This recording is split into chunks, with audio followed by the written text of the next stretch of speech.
والصلاة والسلام على أشرف خلق الله الأنبياء والمرسلين. الحمد لله الذي جعل أبا جبريل أميرا للمؤمنين وجعل طلال بن علي قاضيا للعالمين بشيرا للمظلومين ونذيرا للظالمين الحكام اليمنيين الكافرين الفاسقين الظالمين الخائنين الذين يحكمون بغير ما أنزل الله. اليوم موضوعنا إن شاء الله حول الثورة الرقمية، واستجابة للأصحاب الذين يحبون أن نعطي سياسات اقتصادية تنفع البلاد. نحن نقول إليكم إن ثورتنا الرقمية هذه ليست كأي ثورة سياسية كاذبة كما تعرفون الثورات السابقة التي تؤدي إلى الفوضى والضوضاء، والتي يكون مقصدها استيلاء السياسيين على مطالب الشعب المظلوم. هذا تعرفونه جيدا. لكن نحن آتين إن شاء الله بثورة رقمية علمية تقوم بإعداد خطط سياسية واقتصادية ودينية وقضائية للشعب وللدولة عن طريق العلم وعن طريق علم الأرقام. يجب هذا أن ننتبه إلى هذا الشيء. الثورة الرقمية لديها أهداف ثلاثة رئيسية. أول شيء محو، كما هنا موجود لدينا، محو الفقر عن طريق إسقاط الحكومة.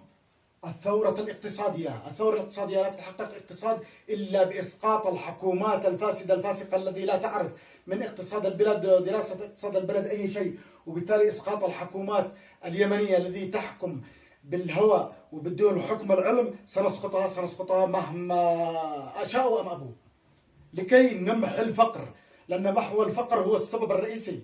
كيف نطلب من الشعب أن يتعلم، أو من الشعب أن يحترم التشريعات ويحترم الدين وهو فقير؟ الفقر كاد أن يكون كفرا. أول شيء إذا إسقاط الحكومات التي لا تدير اقتصاد البلد بالمعنى السليم يجب إسقاطها. وإذا تحقق الاقتصاد للبلاد ففي هذه الحالة ستستقر النفوس، وبالتالي نقوم بالثورة العلمية.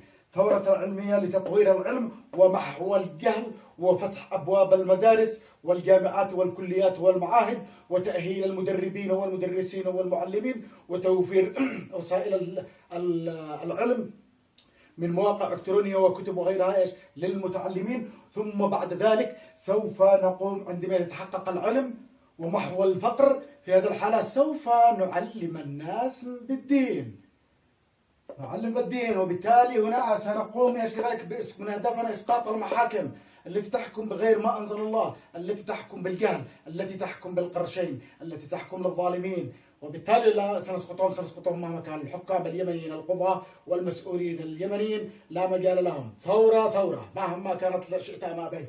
كذلك لكي نمحو البدع، بالثورة القضائية لكي نمحو البدع ونثبت التشريعات الصحيحة العادلة ونمحو التشريعات الشيطانية.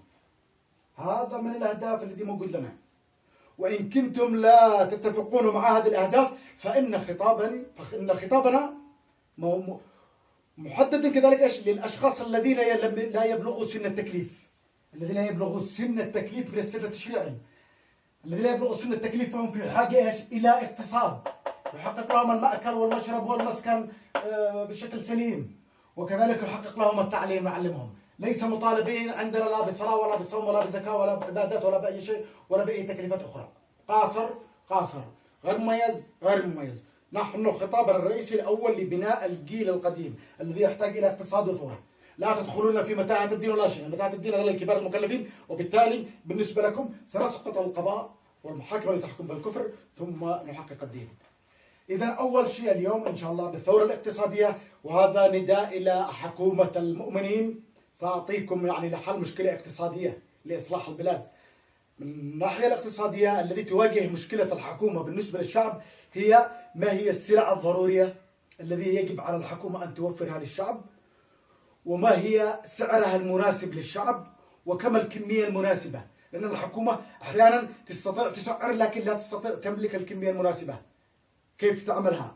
أو قد تملك الكمية المناسبة لكن لا تستطيع أن تسعر، أو تسعر تزيد من السعر مما الشعب يعمل ثورة، أو تقلل من السعر مما تقلل من إيرادات الدولة. ما هو هناك في طريقة علم الأرقام بالثورة الرقمية هناك شيء بسيط. لهذا على وزير التجارة والاقتصاد أو رئيس الحكومة المسؤولين على أو الجهات المعنية باقتصاد البلد لكي تحددوا سعر المواد العامة اللي تعملوها أو الكمية. يجب عليكم بعلم الأرقام اتباع التالي، حاجات بسيطة تمشي.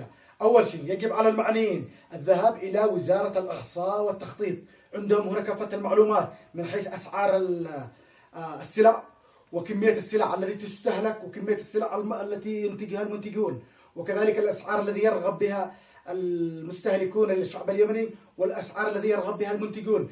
هذه موجودة في وزارة التخطيط والإحصاء. وإذا لم توجد هذه المعلومات يا أبو جبريل في وزارة الإحصاء، غير وزير الشأن، لا أعرف من هو هذا الوزير، بس إذا لم يوجد هذه لديه المعلومات وعند مركز المعلومات، غير، اطرد، طرد، رحل وزارة اقتصاد، وزارة إحصاء وتخطيط، ومش موجود عندها المعلومات، وعلى أي أساس الحكومة ستتخذ قرار؟ إذا لم تقم بجمع المعلومات كوزارة بالكامل فالترحال وسترحال، هذا الجانب. إذا خلاص، إذا أصحاب الحكومة عليكم أن تتبعوا التالي. نفترض أول شيء تعملوا هذا المخطط، خط عمودي وخط أفقي. هذا الخط العمودي للسعر وهذا الخط الأفقي للكمية. وتعمل مثلا هذا ايش ندرس مثلا البترول تعمل مخطط نفسه للغاز، مخطط نفسه للدقيق، مخطط نفسه للأرز، مخطط نفسه للتعليم، مخطط نفسه للجانب الصحي. أهم شيء أي سلعة أو خدمة تقدمها الحكومة يجب أن تعمل هذا المخطط أولا. تمام، هذا حاجة بسيط، خط عمودي خط أفقي. تمام. السؤال الثاني، على الجهة المعنيين أن يذهبون إلى وزارة التخطيط. مثلا نفترض البترول الآن ندرس حالة الطلب له وحالة العرض. تقول لوزارة الإحصاء ما هو أقل سعر كنا نبيعه بالبترول مثلا خلال سنوات، 10 سنوات أو سنة أو سنتين. نفترض يقول إيش 1000، عملنا 1000 سعر 20 الدبة البترول مثلا في 1000 ريال. وكم أقصى سعر يحدث لنا مثلا بشكل متواصل كثير؟ نفترض 10000 ريال. 10000 تعمل 10000 ريال. الآن ثورة اقتصادية بعلم الأرقام، خذ هذا الأرقام. تمام. خلاص، السؤال الثاني تسأل وزارة الإحصاء، تقول لهم عندما يكون سعر الدبة البترول ب1000 ريال، الشعب اليمني كم يستهلك، كم يطلب؟ قد ربما على سبيل المثال مثلا في سيقول لك مثلا 10 مليون، نفترض 10 مليون، شو تقول ايش؟ 10 مليون لتر مثلا، 10 مليون لتر. عندما يكون سعر الدبة 1000 ريال فإن الشعب اليمني يطلب في اليوم مثلا 10 مليون لتر من البترول. تعمل 10 مليون لتر من البترول بالكمية. تقول لهم عندما يكون سعر الدبات يبيعوها من 10000، كم يستهلك الشعب اليمني عندكم؟ إذا كان ما كانش عندهم هذا المعلومات، رحال وزارة التخطيط. ايش فائدتها؟ قول له فائدتها يجمعوا بيانات للعملاء الخارج فقط، لا سترحال. وبالتالي تقول 10000، عندما يكون سعرها 10000 فإن الشعب اليمني ايش؟ ما بيشتريش كثير، صح، بيقل. نفترض قل على أساس ل 7 مليون لتر، 7 مليون لتر باليوم على مستوى الجمهورية اليمنية. خلاص، عندما كان 1000 كان ايش؟ تعمل نقاط لعند 10000، تعمل هنا نقطة. عندما كان 10000 سيطلب الشعب اليمني 7 مليون، تعمل هكذا، تعمل هنا نقطة. خلاص، عند هذه النقطة وهذه النقطة ترسم خط عند 10,000 وال7 المليون، وعند 1000 وال10 المليون تعمل خط هكذا. هذا الخط الأول. ثم تسأل وزارة الإحصاء، قل لهم عندما يكون سعر الدبة ب10000 فإن الجهات المنتجة سواء حكومة أو الوكلاء الذي يوفروا البترول سواء داخليا أو خارجيا كم يوفرون؟ لأنه معروف إن التجار أو الحكومة لما يكون سعرها بترول قليل ما تنتجش أكثر، لكن كل ما كان السعر كثير كل ما حفزها لتنتج أكثر. وبالتالي ايش؟ مثلا قالوا ايش؟ عندما يكون 10000 فإن سعر الدبة من 10000 فإن الحكومة تنتج مثلا 8 مليون فقط. إذا من 10000 ل 8 مليون هنا عند نقطة التقاطع تعمل نقطة. عندما يكون 10000 عند 10000 أكيد إن البائعين للبترول سيتحفزون أكثر، وبالتالي بجانب الشركات الحكومية سيظهر السوق السوداء يبيعون لأن السعر غالي يريدون أن يربحون. وبالتالي إدارة الإحصاء يجب أن يكون لديها بيانات كم سعر اللتر، كم كمية اللتر باليوم. قد ربما في هذه الحالة مثلا على سبيل المثال يصل مثلا إلى 20 أو 15 مليون لتر. عند 15 مليون لتر ثم تعمل نقاط للمقابل ايش؟ اللي قابل 10,000 سعر الدبة البترول تعمل نقطة. النقطة هذه اللي طلعت مع هذه النقطة تعمل خط. عندما يطلع معك هذا الخط التقاطع، عند هذا الخط التقاطع بينهم، هذا الخط، شوف معنا الخط الأول خط الطلب، الخط الثاني خط العرض. عند التقاطع هذا بتعمل دائرة، عندما تطلع هذه الدائرة ترسم خط أفقي، ترسم يعني موازي لهنا وخط إلى الأسفل. عند الخط هنا بيظهر لك ايش؟ نقطة، النقطة هذه تلاحظ كم السعر، مثلا قد تكون على سبيل المثال 5000، مثلا 5000 ريال، تطلع بالمسطرة والمسطرة بيطلع لك، أو لو في أنظمة إلكترونية، أنظمة بالحاسوب بيطلع لك هذا سريع.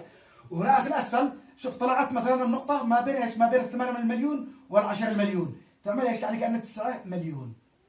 إذا في هذا القرار ماذا نستفيد بطريقة علم الأرقام؟ نستفيد بطريقة علم الأرقام أن على رئيس الجمهورية أو رئيس الوزراء يصدر قرار توجيهات بالتسعير والكمية المناسبة حسب الطريقة العلمية حسب علم الأرقام. تصدر قرار بأن يكون سعر دبة البترول بمقدار 5000 ريال للدبة، ويكون ضروري كمية الإنتاج يجب على الحكومة أن توفر 9 مليون لتر يوميا. إذا لم يكن لها إنتاج داخليا فيجب عليها أن تسهل سياسة الاستيراد من الخارج، وبالنسبة هنا تقلل ايش؟ من السعر. وبالتالي في هذه الحالة ستصدر الوزارة أو الحكومة سعر مرضي للشعب والحكومة، وكذلك كمية مرضية للشعب ومرضية للحكومة، لأنك عند نقطة توازن. وإذا حدث هناك أي تغييرات في الطلب أو في العرض فإن نقطة التوازن سوف تختلف على حسب العوامل المؤثرة، مثل زيادة عدد السكان، زيادة عدد الاستخدام، انخفاض سعر السلعة، هذا كلها تأثر على الطلب أو الإنتاج، مما يستطيع رئيس الحكومة أن يصدر سعر وسطي يناسب أقل شيء لسنة. وهكذا تكون قرارات الحكومة بقرارات رقمية بعلم الأرقام وليس بعلم الهواء. وإنما إيش؟ إذا أردتم أن ترفعون سعر البترول عندما تحسون أن جيوبكم قد بردت وتريدون أن تنهبون الشعب أو لا تستطيعون أن تديروها، تقوموا برفع الأسعار. على من فلترحلوا. هناك ضروري أن تكون حكومة علمية، وضروري أن تكون هناك الحراس للحكومة العلمية المؤمنين. على المؤمنين أن يستقطبوا المتخصصين في جميع المجالات، خاصة المجالات التجارية التي لها علاقة قوية جدا في الحكومة، ويجب استقطابهم حتى وإن كانوا في أحزاب أخرى. لا، هناك من يحترم العلم، وبالتالي يجب ما دام الحكومة هي وظفته يجب أن يشتغل حتى وإن لم تكن له قناعة. بس كونوا مؤمنين صح، تكون حكومة. لكن الموجود مثلا عندنا حكومة الحوثي مثلا على سبيل الظاهر أمام الشعب إنهم متهبشين وسرق وما أدراك ما بلغ من المؤمنين اللي يحترمهم، لهذا يجب أن تسقطوا.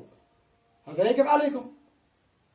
ويجب أن تسقط الحكومات، ولا سلام إلا للشعب المظلوم المسكين المستضعف، ولا سلام على الظالمين الحكام اليمنيين الكافرين الفاسقين الظالمين الخائنين الذين يحكمون بغير ما أنزل الله.